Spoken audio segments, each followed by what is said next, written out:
This is the Page Publishing Book Club. How you doing? I'm Alice Stockton Rossini. Freddie Caceres is an operations lieutenant in the Miami Police Department, where his experience at a large telecommunications company served him well.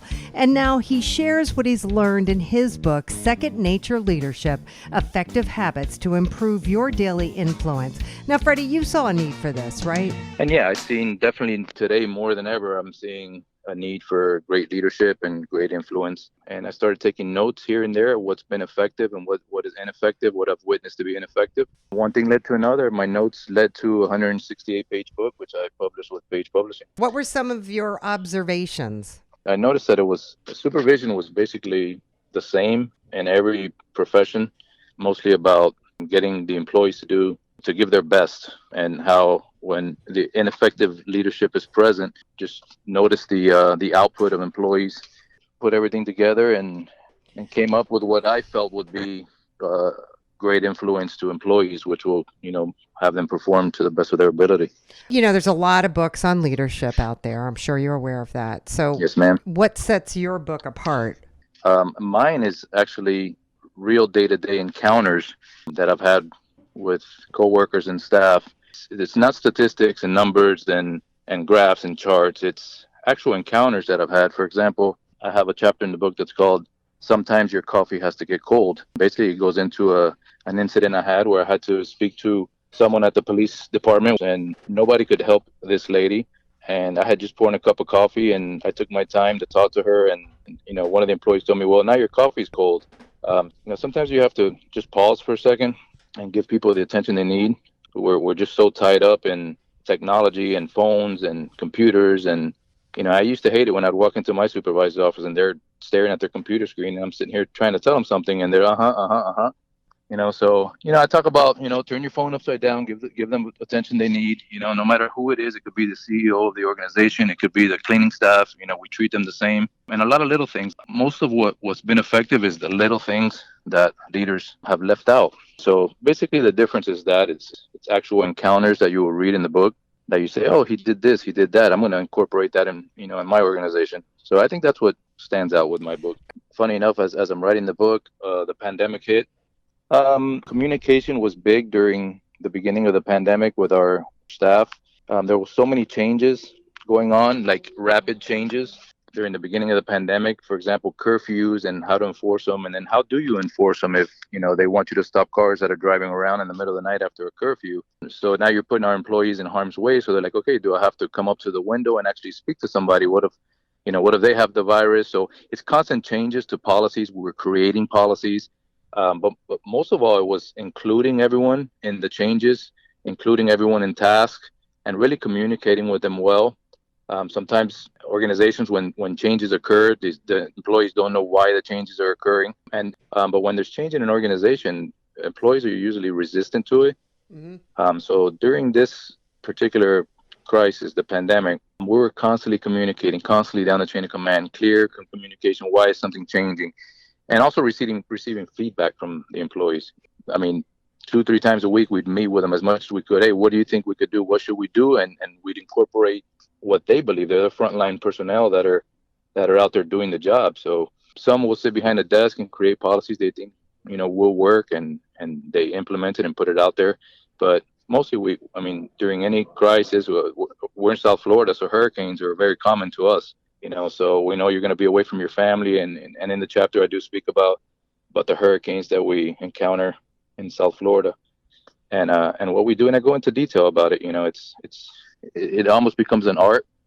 It's dealing with people. And that's why I subtitled it Effective Habits to Improve Your Daily Influence.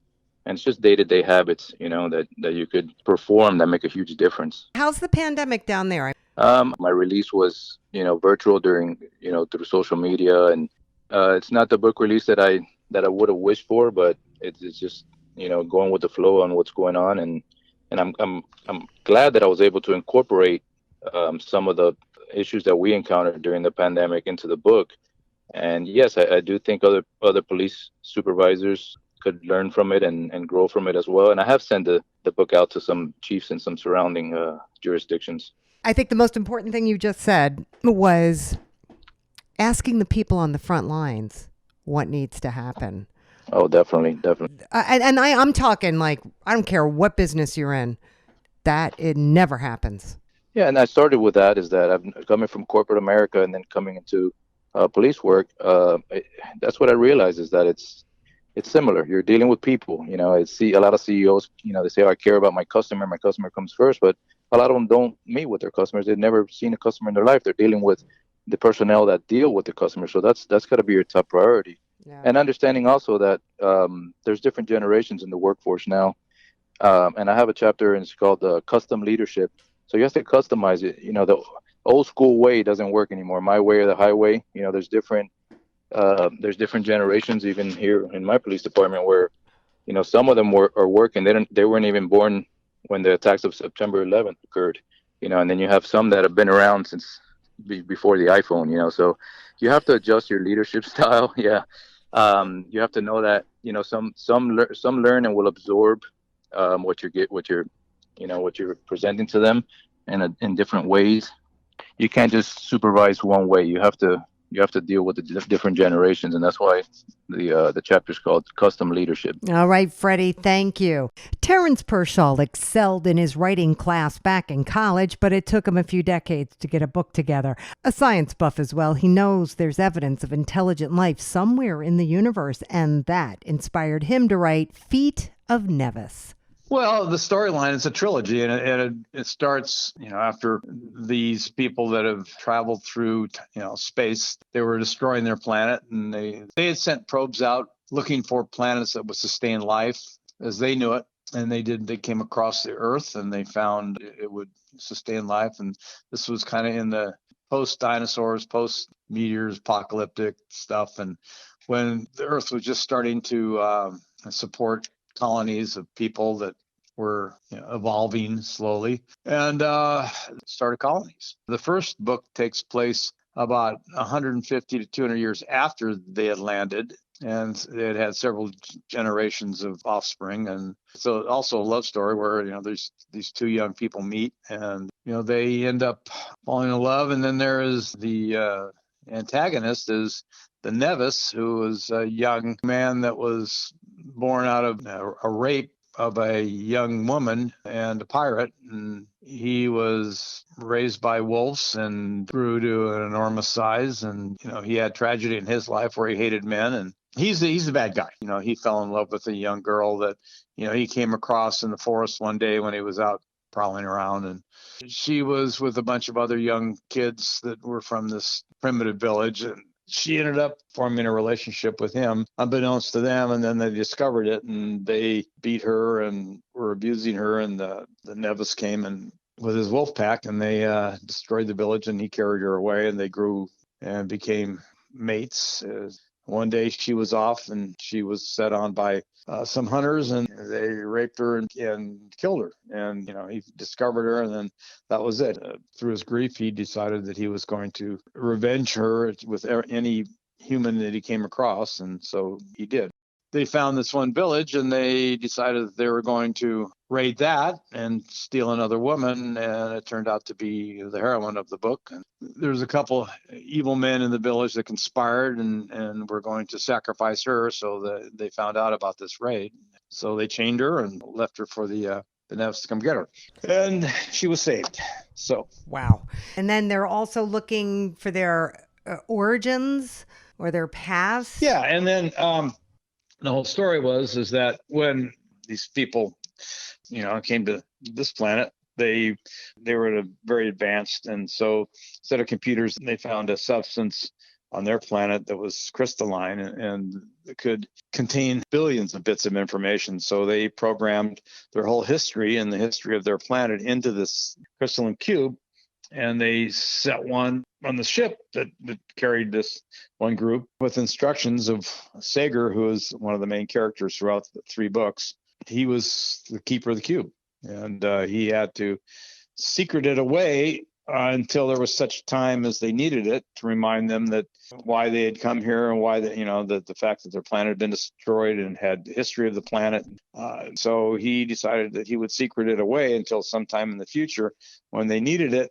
And then Trasker, the main character, his father was tasked in his first book here, he was tasked with going to retrieve the cube by Sager, and they encountered the Nevis and one of his victims in the forest on the way. And the next night, Nevis and his little band of wolves, and they set upon Trasker's father. They killed him and his whole entourage, except for one man who made it back before he died, made it back to the village before he died. So you're just laying the groundwork for all of this. Yeah, it's kind of easing people into it. I'm working on book 3 right now. That's really the more involved book, because it takes them from their planet Oris, which is, very similar to Earth, and had this very similar problems of pollution, overpopulation, greed, so on and so forth, and which is why they had to leave. So wow, sounds familiar. Yeah, doesn't it? That could happen to us, right? Absolutely. Frightening. Think about it. Yeah. So. Well, while we're on the subject, Daniel Lance Blanc started taking notes at work, where he's an armed security guard at a pot dispensary in Vegas. He just let his imagination run wild, and he came up with The Shadow of the Nephilim. Well, my story starts with a common thief who's really just a scumbag for life. And after his family is just brutally murdered, he is approached by this mysterious girl who we later find out she is actually a demon. And she approaches him and tells him, hey, you are the last living descendant of the last living Nephilim. And this guy wants to destroy the boundaries between heaven, hell, and earth. And you are the only person who can actually stop this thing. So then the demon girl, who is named Amber, and David, they both go on this grand adventure. They have to fight the 4 horsemen of the apocalypse, several angels and demons, and even God himself at one point, to save all of creation from David's ancestor, who is the last living Nephilim. Were you doing a lot of research? I did a fair bit of research about it. I am a devout Christian, so I already had a pretty good understanding of biblical stories and stuff like that. A lot of the stuff dealing with the Nephilim, however, is actually in a book called the Book of Enoch, which was taken out of the Bible because it was considered non-canonical a long time ago. And I found out about that roughly 3 years ago, and it just completely captured my imagination. And after a while, I was writing a story about the Nephilim. Does good triumph over evil? I wouldn't say David is ultimately good. I would say he's more of a necessary evil, if you will. I have at least 3 more books in the works right now.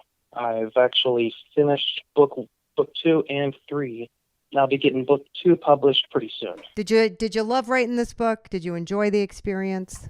Oh, yeah. Writing book 1 was definitely the most difficult one so far, just because I really didn't know what I was doing and what's going on. And there was so much mystery of, whether or not, I was unsure of what was really going to happen. And, once I have a actual published book that I can buy at, Barnes and Noble in my hand, really emboldened me to do the next 2 books. And, now I kind of know what I'm doing, and I'm never going to stop. Good for you. It has been the most rewarding experience I've ever had so far. Oh, that's so nice to hear. Something to think about while we take a quick break. This is the Page Publishing Book Club. Attention all authors. Page Publishing is looking for authors. Have you written a book and want to get it published? Page Publishing will get your book into bookstores and for sale online at Amazon, Apple iTunes, and other outlets. They handle all aspects of the publishing process for you: printing, cover art, publicity, copyright, and editing. Call 800-204-6099 now for your free author submission kit. That's 800-204-6099 for your free author submission kit. We're back on the Page Publishing Book Club. I'm Alice Stockton Rossini, medical assistant by day, writer by night. Kathleen Maraca never stopped writing, but now that she's retired, she has now published her second children's book. It's entitled My Name is Bernadette. My book actually unfolded right in my own backyard. This is really what it's about. And every cat in the book is real. This cat was really under my deck, and this cat really came out, and it was a kitten. And she stayed here for a very long time. And a lot of other cats came around and bothered her. And Bernadette is a small kitten that turned out to be a runt of the litter. She never really got real big. It shows her going out into the world, learning a lot, and then coming back and eventually trusting the people in the house, which was us, to take care of her. And she was an outside cat. They were all feral. But basically the book is about her and all her cats that she met and what she learned from them and how she ended up having a person, something she denied through the whole book. I don't have a person. Anybody asked her, and she would say, I don't have a person. Shelby is in the book, which is a beautiful gray and white cat, and she really was there for her in times of need. There was a cat 2 yards away, and this cat would come in and attack her for no reason at all. And then eventually she stands up to him, and they just growled at each other until finally Clyde backed off. And she said, well, I guess he's not as tough as he thought he was. But the fact is that she learned to stand up for herself. Nice. So that's one of the experiences that kids kind of get when they go to school and things, that you have to stand your ground and you have to make them know that you're not going to fight, but you don't want to, you're going to stand up and say, tell them who you are, what you are, and you're not going to let them push you around. Right. Absolutely. Yeah, so it's kind of like, I feel like there's a lot of little lessons in there, learning about your gut feeling.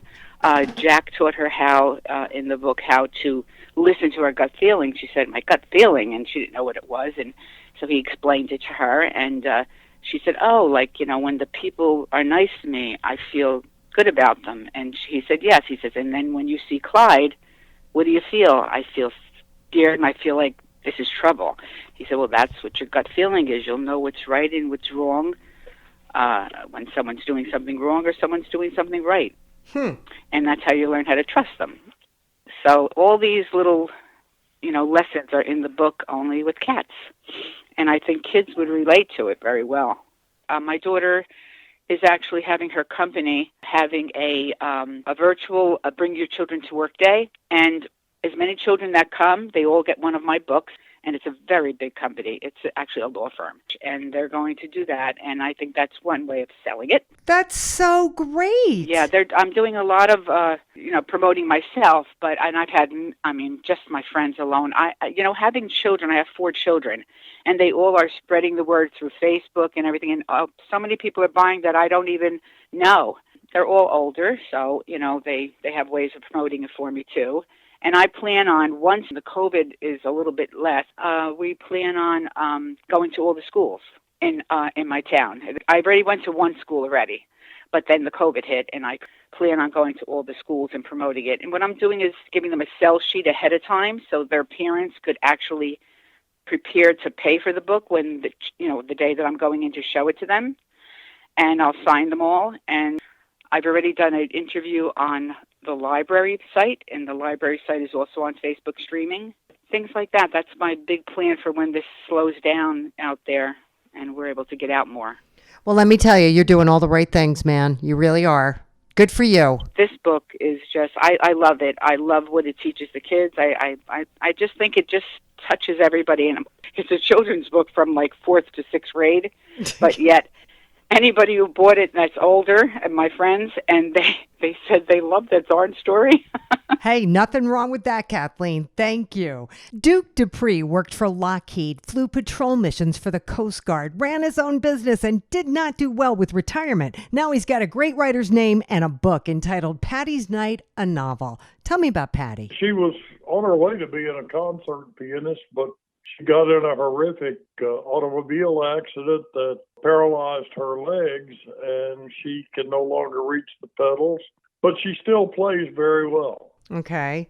And then she met John Richard Duquesne. Yeah, he's known as Rick by everybody, and he and she really took to each other. He did lose his parents at the age of 15, but an uncle took over as his guardian, kept his estate pretty much intact, and set him up real well at age 21 because he had taken all of his money and kept it for him.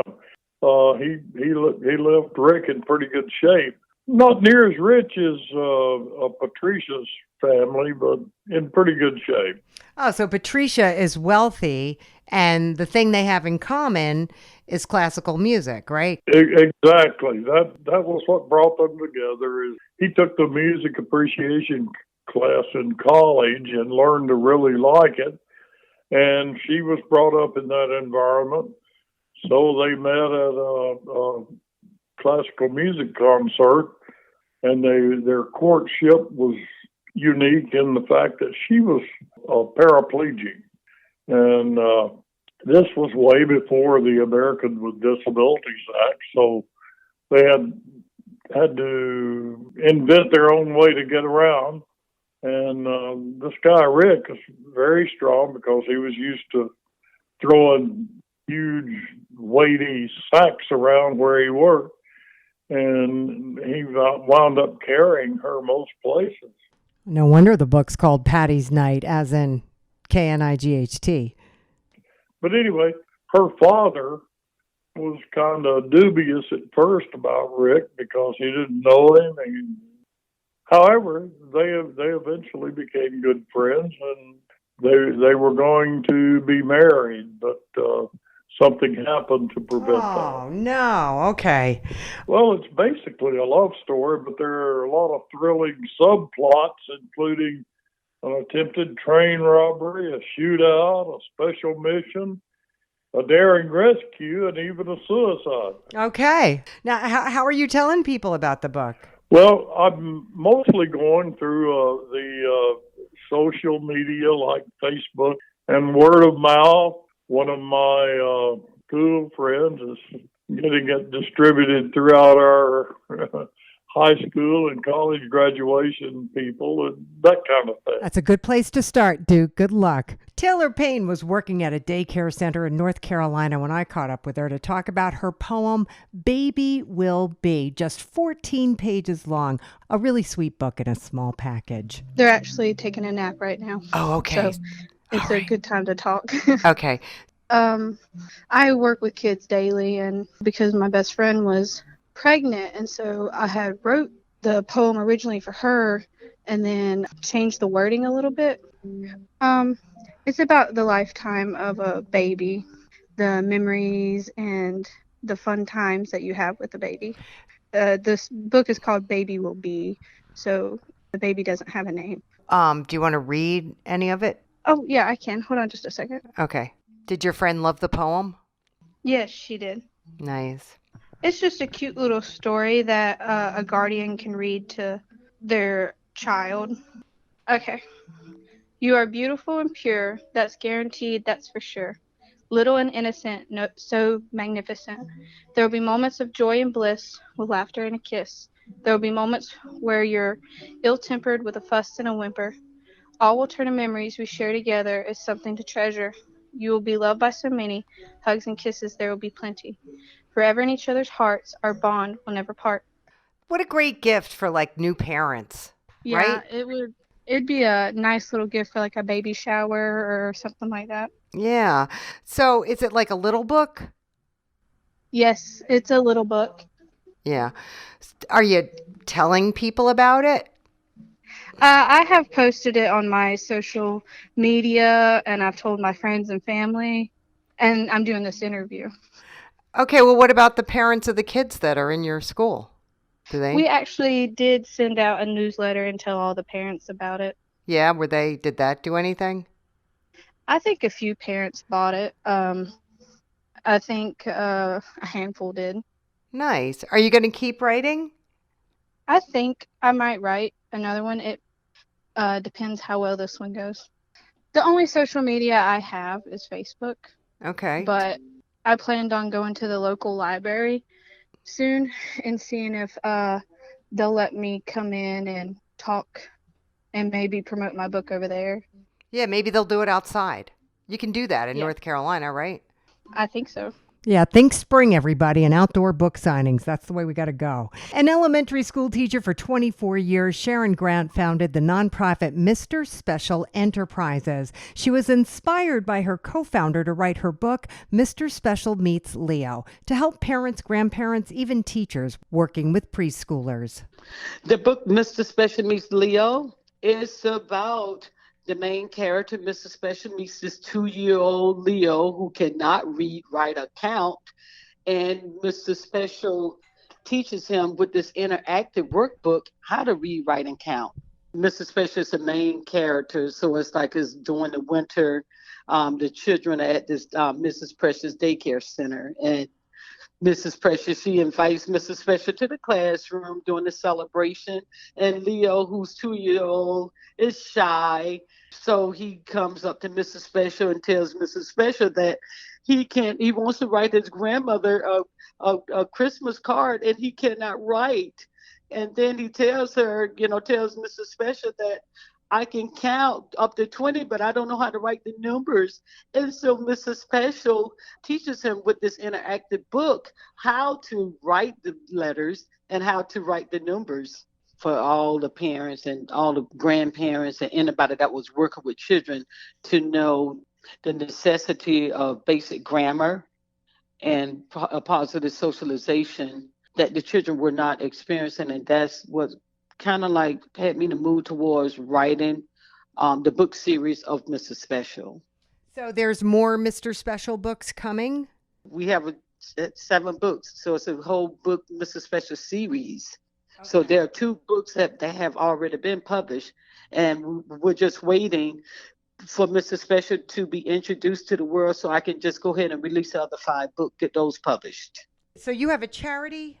Yes, a nonprofit organization. Mr. Special Enterprises Inc., the nonprofit organization, was actually started in Florida about 16 years ago. Okay, so you're going to put this book on Facebook? Yes, we must. We do have a webpage. Yeah. I would just think that this is a book for your nonprofit, right? This is a book to benefit your nonprofit. Yes, ma'am. So, yes, it is. Well, the audience is like for children all the way up from birth up to, I'd say, by 14, 15 years old. So we have like a video. We have a video of the character of Mr. Special doing the anti-bullying. And that was just on the YouTube. Well, good luck, Sharon. Thank you so very, very much, Alice. And thank you, authors. And don't forget, download the podcast at 710WOR.com. I'm Alice Stockton Rossini. I'll catch you next time.